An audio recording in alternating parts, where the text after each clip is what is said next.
नुकत्याच राज्यातील 12 जिल्हा परिषद आणि पंचायत समित्यांचा निकाल जाहीर झाला। या निकालामध्ये परभणी जिल्ह्यातल्या जिल्हा परिषदांचा निकाल प्रामुख्याने चर्चेत आला।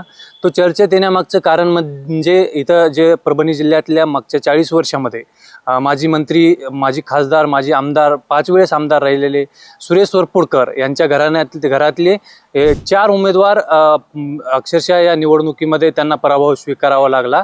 हे जे 4 उमेदवार होते ते त्यांना ज्यावेळेस भारतीय जनता पार्टीकडून 3, ठाकरेंच्या शिवसेनेकडून 1 आणि काँग्रेसकडून 1 असे 5 जणांना उमेदवारी जाहीर झाल्यानंतर एकंदरीत राज्यामध्ये हा विषय चर्चेत आला होता। आणि त्याच्यानंतर जे नगरपालिकांच्या निवडणुकामध्ये नांदेड जिल्ह्यातला लोहा पॅटर्न ज्या पद्धतीने तिथल्या लोकांनी राबवून त्या लोह्यातले 6ला 6 एका कुटुंबातले उमेदवार पाडले होते, तसेच काहीशी परिस्थिती परभणी जिल्ह्यातल्या जनतेने परभणी जिल्ह्यातल्या जिल्हा परिषदांच्या निवडणुकामध्ये करून दाखवलेली आहे। ज्या जिल्हा परिषद 5 सर्कलमध्ये जवळपास ही महत्त्वाची निवडणूक पार पडली, त्यामध्ये हे माजी मंत्री सुरेश वरपुडकर यांची सून, मुलगा आणि 2 पुतणे शिवाय 1 मुलगी ही निवडणूक लढवत होती। एकंदरीत या निवडणुकीत काय झालं आपण या व्हिडिओतून पाहणार आहोत। खरं पाहिलं तर जे सुरेश वरपुडकर आहेत यांच्या जे सून आहेत प्रेरणा वरपुडकर यांनी दैठणा जिल्हा परिषद सर्कलमधून निवडणूक लढवली होती। तिथं त्यांनी 2ऱ्या क्रमांकाची मतं मिळवली आहेत, तर त्यांचे जे त्यांचा मुलगा जो आहे शमशेर वरपुडकर यांनी शिंगणापूर मतदारसंघ सर्कलमधून 3ऱ्या क्रमांकाची म्हणजे त्यांना 2ऱ्या क्रमांकाची ही मतं मिळवता आली नाहीत। तर 3रा जो सर्कल आहे लोहगाव सर्कल, या लोहगाव सर्कलमध्ये त्यांच्या 2 पुतण्यांमध्ये ही निवडणूक लढत झाली होती। एक त्यांचे समर्थक असलेले भारतीय जनता पार्टीतले बोनी वरपुडकर अर्थात उत्कर्ष वरपुडकर त्यांचं नाव आहे, हे भारतीय जनता पार्टीकडून निवडणूक लढवत होते। तर दुसरे जे होते अजित वरपुडकर जे हे काँग्रेसकडून निवडणूक लढवत होते। इथं काँग्रेसकडून जे उमेदवार होते तर त्यांचा विजय झालेला आहे आणि बोनी वरपुडकर यांना 5व्या क्रमांकाची मतं मिळालेली आहेत। तर त्यांची जी मुलगी आहे ते झरी सर्कलमधून निवडणूक लढवत होत्या, तिथं त्यांना 2ऱ्या क्रमांकाची मतं मिळवलीत। तिथं भारतीय जनता पार्टीचा जो उमेदवार होता दिलीप देशमुख अर्थात ते त्यांचे मामाच होते, ते विजयी झालेले आहेत। एकंदरीत या निवडणुकीत ही परिस्थिती आहे, कोणी 2ऱ्या, कोणी 3ऱ्या, कोणी 5व्या क्रमांकावर फेकलं गेलं, हे इथल्या लोकांनी, इथल्या जनतेने करून दाखवलेलं आहे। त्यांच्यामध्ये जी नाराजी होती त्या नाराजीमुळे हे त्यांच्या सुरेश वरपुडकरांच्या घराण्यामध्ये हे एकंदरीत निवडणुकांचे परिणाम दिसायला लागले। आपण डिटेल वाईज एक सर्कल वाईज आता माहिती घेऊयात की कुणाला किती मतं पडली आणि काय घडलं होतं त्या सर्कलमध्ये। शिंगणापूर हा जो सर्कल आहे जिल्हा परिषदेचं, ते या सर्कलमध्ये सुरेश वरपुडकर यांचा मुलगा शमशेर वरपुडकर यांनी भारतीय जनता पार्टीच्या वतीनं निवडणूक लढवली होती।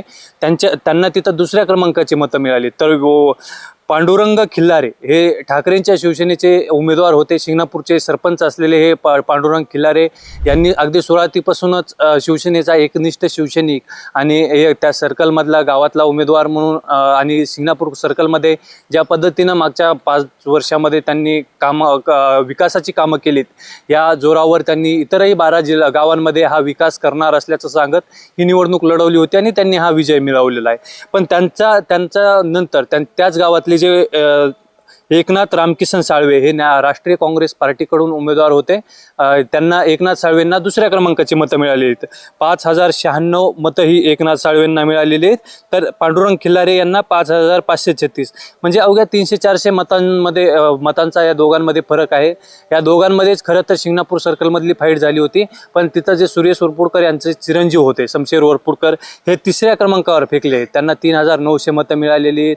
म्हणजे लोकांनी शमशेर वरपुडकर यांना नाकारलं आहे। त्यांनी तिथले जे स्थानिक उमेदवार आहेत त्या दोघांमध्ये ही प्रामुख्याने लढत घडवून आणून पांडुरंग खिल्लारे शिवसेनेच्या एकनिष्ठ उमेदवाराचा तिथे विजय मिळालेला आहे। तर 2रं सर्कल जे आपण पाहतो ते सर्कल आहे लोहगाव सर्कल। लोहगाव सर्कलमध्ये त्यांचे सुरेश वरपुडकर यांचे 2 पुतणे निवडणूक लढवत होते, एक भारतीय जनता पार्टीकडून ते ज्या पक्षात आहेत त्या, आणि दुसरे त्यांचे कट्टर विरोधक समजले जाणारे त्यांचेच जे भाऊ आहेत अनिल वरपुडकर, तर त्यांच्याकडं त्यांचे जे मुलगा आहे अजित वरपुडकर यांनी तिथं विजय मिळवलेला आहे. अजित वरपुडकर यांना एकूण 4168 मतं मिळालेली आहेत आणि त्यांनी ज्या भारतीय जनता पार्टीचे उमेदवार होते उत्कर्ष विजय वरपुडकर, बोनी वरपुडकर यांचा तिथं पराभव केलेला आहे. बोनी वरपुडकर यांना अगदी 2619 मतं मिळालेली आहेत. म्हणजे दोघांचा विचार केला तर जवळपास 1,500 मतांचा हा फरक आहे. आणि या दोघांच्या मध्ये विचार केला तर धनंजय देशमुख हे उद्धव ठाकरेंच्या शिवसेनेकडून निवडणूक लढवली होती, ज्यांनी त्यांना 3000 मतं पडलीत. विनोद लोहगावकर यांना 2600 मतं पडलेली आहेत, तर मनचक वाघ यांना 3075 मतं पडलेली आहेत. म्हणजे जवळपास 5व्या क्रमांकावर त्यांचे जे सुरेश वरपुडकर यांचे समर्थक किंवा त्यांच्या घरातला जो पुतण्या होता त्यांच्याकडून निवडणूक लढवली होती, तिथं त्यांना पराभव स्वीकारावा लागलेला आहे. आणि तिथून त्यांचाच दुसरा पुतण्या अर्थात त्यांचा विरोधकच आहे, तो घरातला जरी असला तरी दुसऱ्या पक्षात आहेत आणि विरोधक समजले जातात, असा अजित अनिल वरपुडकर यांनी काँग्रेसकडून तिथं विजय मिळवलेला आहे. तर तिसरं सर्कल येतं ते दैठणा जिल्हा परिषद सर्कल. दैठणा जिल्हा परिषद सर्कलमधून सुरेश वरपुडकर यांच्या सून आणि शमशेर वरपुडकर जे शिंगणापूरचे सर्कलचे उमेदवार होते भारतीय जनता पार्टीचे, त्यांच्या पत्नी यांनी प्रेरणा वरपुडकर यांनी ही निवडणूक लढवली होती दैठणा सर्कलमधून. तर त्यांच्या विरोधामध्ये ज्योत्सना गणेश घाडगे यांनी ही निवडणूक लढवली होती. ज्योत्सना गणेश घाडगे ह्या गणेश घाडगे यांच्या पत्नी आहेत. गणेश घाडगे हे मूलतः सुरेश वरपुडकर यांचे कार्यकर्ते मानले जातात. मागच्या 15-20 वर्षात त्यांनी सुरेश वरपुडकर यांच्या सोबत ते होते, त्यांच्या पक्षामध्ये होते. काँग्रेसमध्ये सुरेश वरपुडकर असताना त्यांच्या साथीला होते. पण ज्यावेळेस सुरेश वरपुडकरांनी काँग्रेस सोडून भारतीय जनता पार्टीत पक्षप्रवेश केला, तर त्यावेळेस गणेश घाडगे यांनी काँग्रेसमध्येच राहून ही दैठणा सर्कलची ही निवडणूक लढवली होती. मागच्या 3 वेळेस त्यांनी जरी ही निवडणूक जिंकली असली, त्यामुळे लोकांमध्ये कुठेतरी नाराजी होती असं बोललं जात होतं. शिवाय प्रेरणा वरपुडकर यांना स्वतः आम्ही उमेदवारी मागून घेतली असे तिथल्या भारतीय जनता पार्टीच्या कार्यकर्त्यांनी सांगितलं होतं. पण कुठेतरी जे राज्यामध्ये भरामध्ये वरपुडकर पॅटर्न नावाला चर्चेत आला आणि एकंदरीत जी चर्चा घडून आली, या चर्चेमधून लोकांपर्यंत हा मेसेज पोहोचला की एकाच घरातली जर 4-4 माणसं उमेदवार उभा राहत असतील तर कार्यकर्त्यांनी काय करायचं. आणि तिथं त्यांच्या जे सून आहेत प्रेरणा शमशेर वरपुडकर यांना पराभव स्वीकारावा लागला. ज्योत्सना गणेश घाडगे यांना 7800 मतं पडली आहेत, तर प्रेरणा वरपुडकर यांना 5700. म्हणजे जवळपास जर आपण विचार केला तर 2000 मतांचा इथं देखील फरक आहे. म्हणजे लीड देखील आपण विचार केला तर खूप मोठी लीड आहे. आणि तिथं राष्ट्रवादी काँग्रेस पार्टीचे जे उमेदवार होते योगिता नाईक यांनी देखील मोठी मतं घेतलेली 3200च्या आसपास. जवळपास हा दोघांचा जो लीडचा फरक आहे तर तिथं ते भरून निघाले. पण एकंदरीत विचार केला तर दैठणा सर्कलमध्ये ज्या सुरेश वरपुडकर यांच्या सून होत्या त्यांनाही तिथं आपला पराभव स्वीकारावा लागला आहे.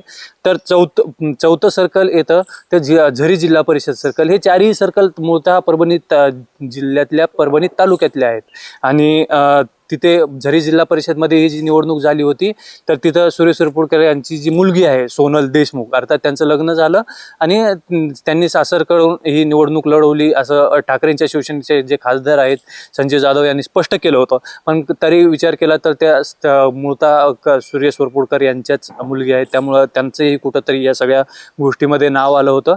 आणि त्यांच्या विरोधामध्ये भारतीय जनता पार्टीचे जे उमेदवार होते दिलीप प्रभाकर देशमुख, हे खरं तर सोनल देशमुख यांचे मामाच होते. मामा भाचे मध्ये ही लढत झाली होती. तर यामध्ये मामाचा विजय झालेला आहे. दिलीप प्रभाकर देशमुख यांना 8184 मतं पडलीत, तर सोनल देशमुख यांना 5510 मतं पडली. तिथं बी विचार केला तर 3000 मतांचा जवळपास कमी जास्त फरक दिसतोय. इतरही काही उमेदवार आहेत त्यांना देखील 100, 200, 500 मतं पडलीत. पण ह्या एकंदरीत 4 जिल्हा परिषद सर्कलचा आपण विचार केला, झरी जिल्हा परिषदमध्ये 3000 मतांचा फरकानं दिलीप देशमुख भारतीय जनता पार्टीकडून विजयी झालेत. तर शिंगणापूर मतदारसंघ सर्कलमधून पांडुरंग खिल्लारे, ठाकरेंचे पांडुरंग खिल्लारे विजयी झालेले आहेत. लोहगाव जिल्हा परिषद सर्कलकडून अजित वरपुडकर विजयी झालेले आहेत. आणि दैठणा सर्कलमधून गणेश घाडगे यांच्या पत्नी ज्योत्सना घाडगे विजयी झालेत. या चारही सर्कलमध्ये जे सुरेश वरपुडकर यांच्या घरातले जे ब्लड रिलेशनमधले जे एकंदरीत जवळचे आहेत या सगळ्या त्यांच्याच घरातल्या व्यक्तींना पराभव स्वीकारला.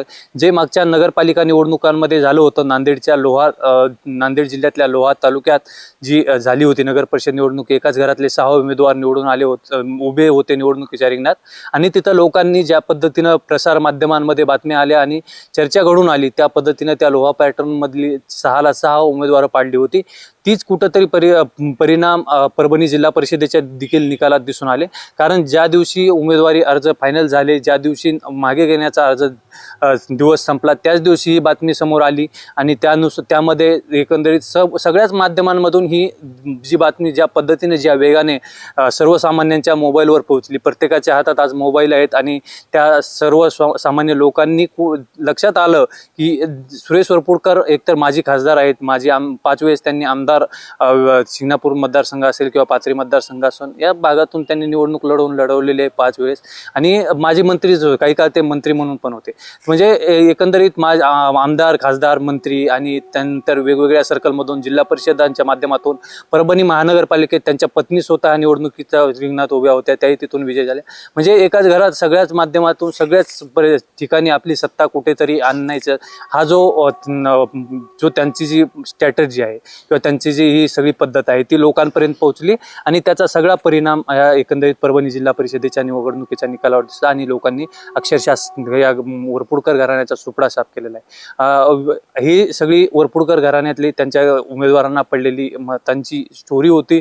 तुम्हाला काय वाटतं की हा खरंच लोकांपर्यंत विषय पोहोचतोय का? जी सोशल माध्यम असतील किंवा प्रसार माध्यमांनी जो विषय ज्या पद्धतीने समोर आणला आणि त्या पद्धतीने हे सगळे निकाल लागत आहेत वेगवेगळ्या पद्धतीने, कुठेतरी लोकांपर्यंतही आता हा विषय पोहोचतोय का? घराणेशाहीला नाकारला जाते का? कमेंटमधून जरूर सांगा. story.com साठी राजेश लटपटे, परभणी.